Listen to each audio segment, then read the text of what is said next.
This is Bramhall. The village sits just 5 miles away from Manchester's busy international airport. But my story takes place just a stone's throw away from the village at a place called Bramhall Hall.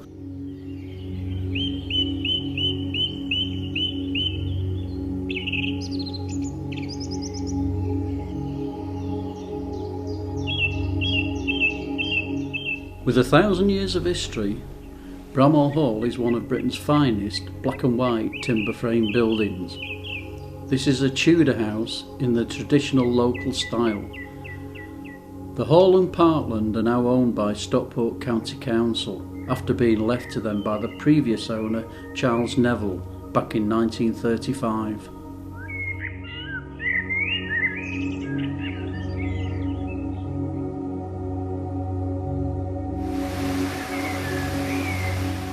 Although the hall attracts large numbers, it's the 70 acres of beautiful landscape parkland that most visitors come to see, featuring 2 lakes, woodland walks and gardens. The park is popular with children, dog walkers, bird watchers, or anyone wishing to escape the hustle and bustle of everyday life.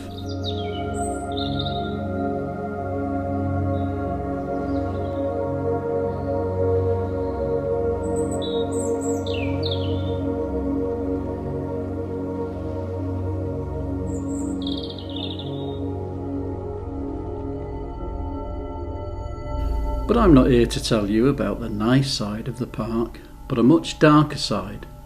It's got ghosts.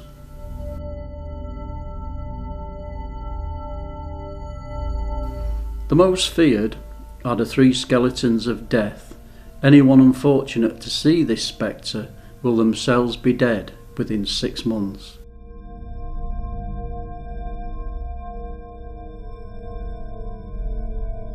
The second and less feared is that of the dancing skeleton. This is believed to be that of Henry VIII, who promised after his death to return and dance till the early hours.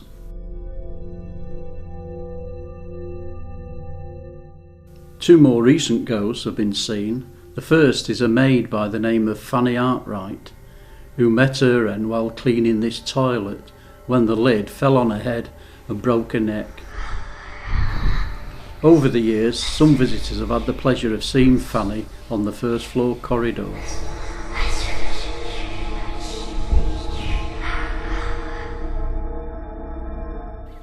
The last and most recent is that of Eric Fallsover, a local man and keen bird watcher. He drowned in this swamp while creeping up on a pair of tits nested in a nearby tree.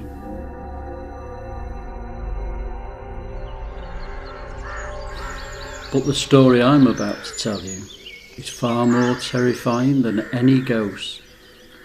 The problem started back in 2011 when visitors complained about seeing strange creatures like giant snails, unusual beetles and poisonous frogs.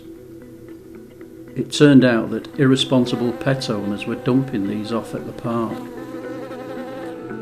As weeks went by, farmers started leaving their unwanted animals at the park. These range from chickens, a pig, then a goat, and one morning a bull arrived. And then, in early spring of 2012, things took on a darker side.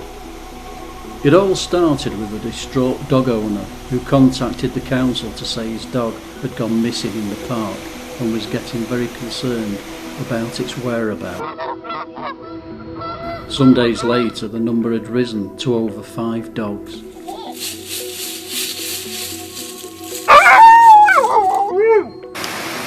The council had soon found the culprit responsible. Yes, some idiot had released this monster into the park, and it's believed there could be more than just the one. This park was now becoming no place to walk a dog. Some weeks later, things went from the sublime to the ridiculous when something arrived in the park that would change its future forever.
And from that day on, the park was getting more and more out of control, and the council couldn't find any answers.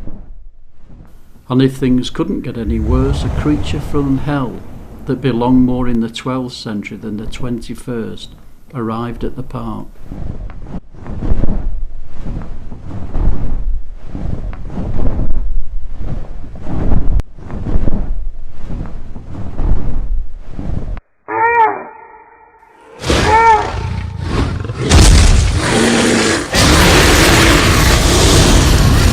But enough was enough, and in August 2013 emergency meetings were held at Stockport Town Hall, and the decision was made to close the park for the first time in living memory.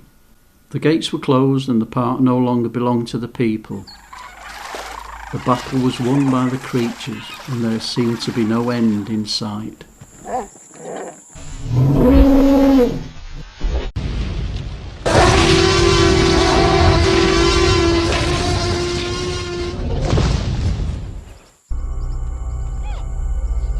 With no bird song, just the roars and screams of unwelcome creatures, the park had become an eerie place.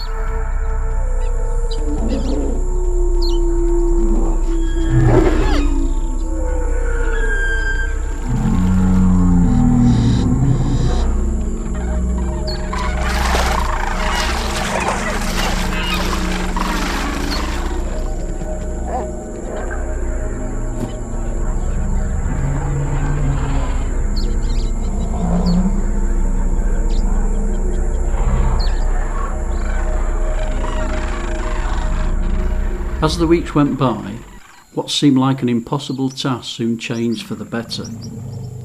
And by early autumn the council were winning the battle.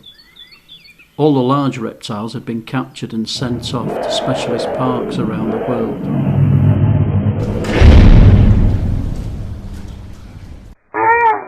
But there was one creature nobody wanted, and that was the dragon.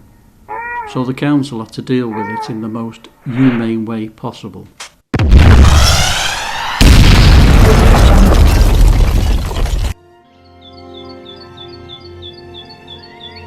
With the park now clear, birdsong arrived once again, as well as the ducks and geese.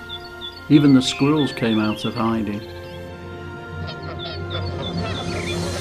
And with new laws passed making it illegal to dump any creatures in the park have now been put into place. And I'm afraid anyone breaking these laws will spend at least 3 months in the stocks, and that's without food and water. With the nightmare over and things getting back to normal, it was time to reopen the park, and this happened on the 5th of November 2013, and it went with a bang.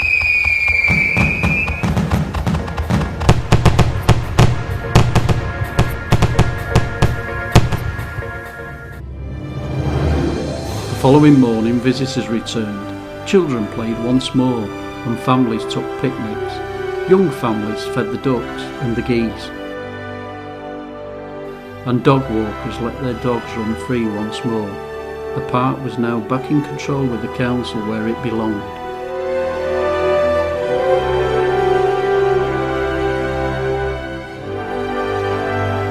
This beautiful place is not just my park, it's our park, and it belongs with the people, and long may it remain.